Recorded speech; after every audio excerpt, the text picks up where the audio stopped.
Hi, my name's Anthony Borton. I'm a Microsoft Visual Studio ALM MVP and lead trainer at ALM-Training. This is an overview video to provide you with information about one of our courses, Implementing TFS 2010 Team Solutions.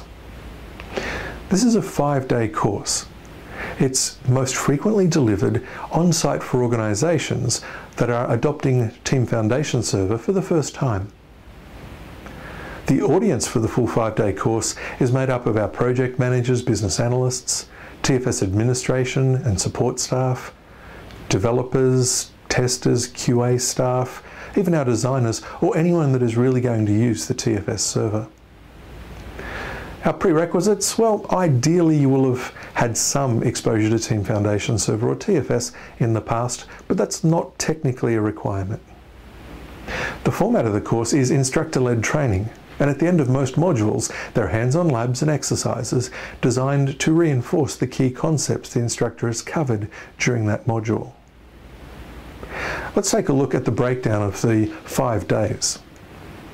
The first day focuses on team development, and it really is a good overview of all of the things about TFS that most, if not all, team members should see. If this was delivered on site for you, you'd probably want to get the entire team along to the first day. The second day looks at TFS implementation and administration. This is probably more of interest to our TFS support staff and our administrators, maybe our technical team leads.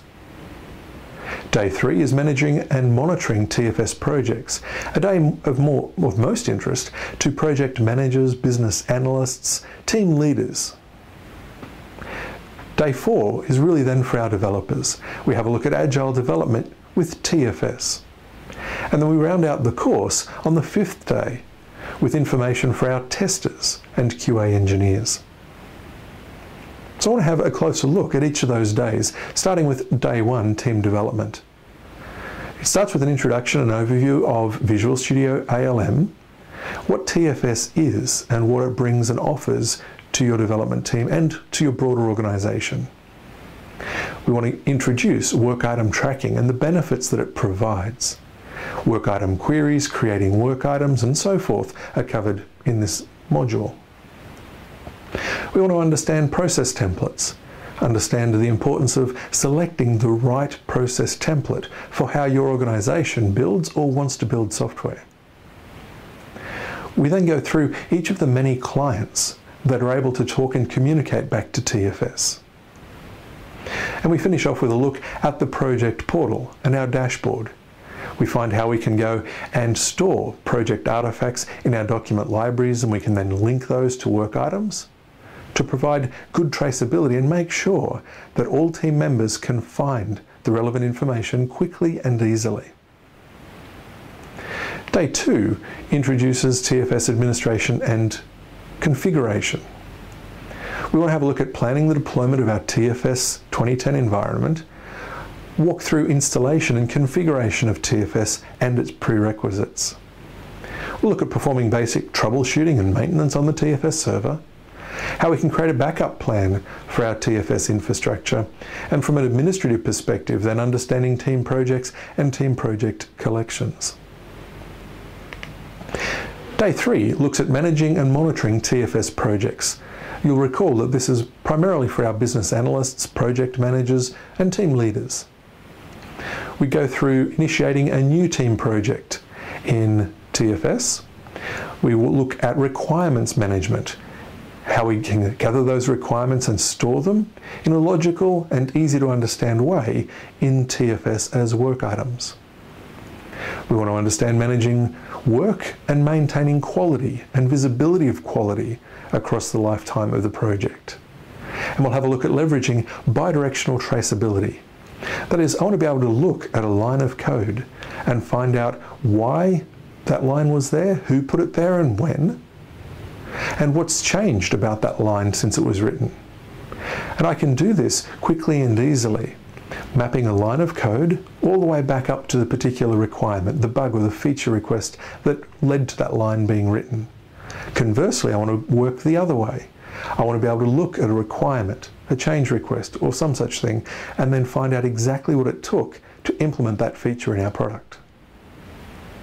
We'll also look at something very important for project managers, and that is reporting, and how we can create custom reports to complement the many out-of-the-box reports that are very, very good within TFS 2010. Day 4 looks at agile development with TFS. From a developer's perspective, we look at work item tracking and traceability. We look at using the version control system effectively, including managing our own workspaces. We'll look at check-in, check-out, shelving, branching, merging. We'll have a look at maintaining quality with unit tests, coded UI, code coverage and IntelliTrace. We'll also look at build infrastructure and how we can leverage TFS build in order to be able to create continuous integration, potentially even continuous release for our projects. And then our 5th and final day is a day for our testers and QA engineers. We want to be able to describe the testing capabilities of Visual Studio 2010. We want to be able to create and manage test plans, test suites, and test configurations. We'll learn how to execute tests using the Microsoft Test Runner, and how in the Test Runner we can create high-quality, actionable bug reports that will really make it a lot easier for the developer to get to the root cause of that defect and hopefully get it fixed quickly.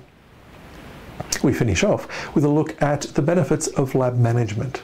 And while we don't go into a lot of detail there, we learned that lab management can be a very, very useful and time-saving component of TFS, specifically for our testers and QA engineers. So where to from here? Make sure you have a look at the ALM-Training website at www.alm-training.com. You'll find the full course outline for this course, as well as a worldwide schedule on when and where this course is available. In the US and across Europe, this course is delivered through our training partner, QuickLearn. You can also request on-site training, have this course or any of our courses delivered for your organisation on-site. And of course, while you're at the website, make sure you take a couple of minutes to have a look at the other courses that are available to help your development teams work better. Thank you.